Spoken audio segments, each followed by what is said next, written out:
What follows is an account of the events that led to the discovery of Hell.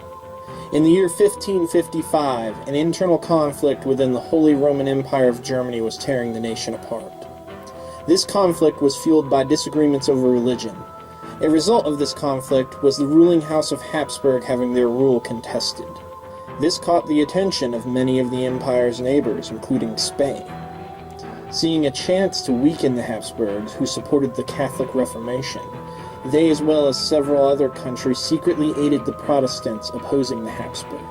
It was the crowning of Ferdinand of Habsburg as emperor that led to the beginning of the 30 Years' War. His efforts to reassert hereditary control of the crown and thus succeed his cousin, Matthias II, would cause the Protestants to undermine Habsburg dominance in an effort to destabilize the Catholic Reformation. All wars begin somewhere, and this one was no different. The event known as the Defenestration of Prague was what kindled the fire that would envelop most of Europe in conflict. A disagreement over legal issues led Protestants to drop 2 Catholic governors of the Council of Regency and a scribe 45 feet to the bottom of a dry moat. But the true fighting began a year after Ferdinand was elected emperor. Protestant armies clashed with Catholics from 1619 to 1625 in numerous conflicts. Many battles were won, not by who was the strongest, but by who had enough money to feed their troops and pay their men. During this time, the King of Spain intended to conquer the ports of the Baltic Sea. Denmark attempted to counter this, but was defeated by the armies led by the Count of Tilly and Wallenstein. Seeing this, the King of Sweden, Gustav Adolf, sent in his armies when Denmark failed to stop them. Sweden had the most modern armies in all of Europe and managed to stay one step ahead of the Count of Tilly for some time, avoiding direct conflicts with his forces. This all changed in 1631 when Tilly launched an attack on the city of Magdeburg, and all hell broke loose. It took several months of siege for Tilly's forces to pierce the Protestant garrison's defenses. Once it did, the soldiers, frustrated from months of battle, massacred the city. Fires were rampant as well as rape and pillaging. A city of 30,000 souls was reduced to less than 5,000 survivors. It was while this act of horror and barbarism occurred that scouts on both sides of the conflict noticed strange lights coming from the river. Boats disappeared and never returned. Tilly, who now considered this a serious matter, sought scholars on this phenomenon and was given no answers. Upon further investigation, they found that a disk of light had appeared in the river. Anyone entering the disk would appear to be sucked in before disappearing.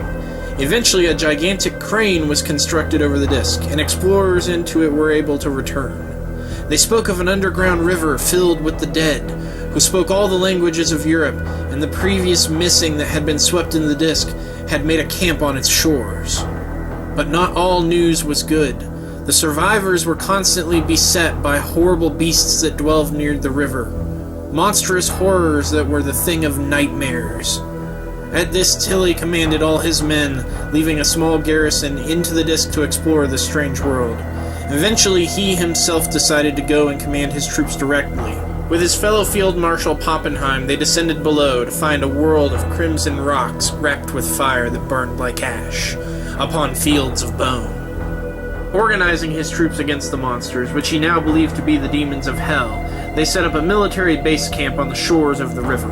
Shortly after that, they were attacked by French troops led by Henry de Bourbon. Since the attack did not come from the river gate, Tilly realized there had to be at least 2 gates into hell active. While Tilly attempted truce negotiations with the French, the King of Sweden got word of the sack of Magdeburg. Furious, he dispatched Bernhard of Saxe to the city, where he heard strange tales of the events around the gateway from the remaining scholars. Pressing on through the gateway, he attacked Tilly from the rear.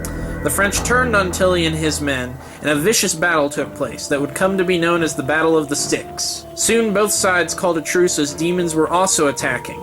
Fighting through Magdeburg continued until Wallenstein journeyed through the gate with his forces to join Tilly and Pappenheim. The Swedes, now in control of the gate, cut off the supplies of the armies. Bernhard returned to them to explain the discovery of hell below, and with the imperial troops below, Gustav used this as a bargaining chip to negotiate a lasting peace with the Emperor of Germany. Soon after this, expeditions were sent deeper into Hell to explore and fortify their positions, so that they may control the lands that they had found. Soon they heard of metals that didn't rust, springs that eliminated the need for food and sleep, and fuels that never ran out. It was also discovered that additional portals existed in the cities of La Rochelle and Seville. The King of Spain had been discreet about his knowledge of the portal in Seville. Now he sent armies through to claim the underworld for Spanish rule, and realized it would be impossible to fight both the demons and the forces of Germany and France. All parties agreed to a truce and together settled the colony of New Jerusalem, which the King of Spain gained the protection of the Pope for. In reality, it was a council of Pappenheim, Tilly, Bernhard, Henry de Bourbon, and Ferdinand of Habsburg that truly controlled the city.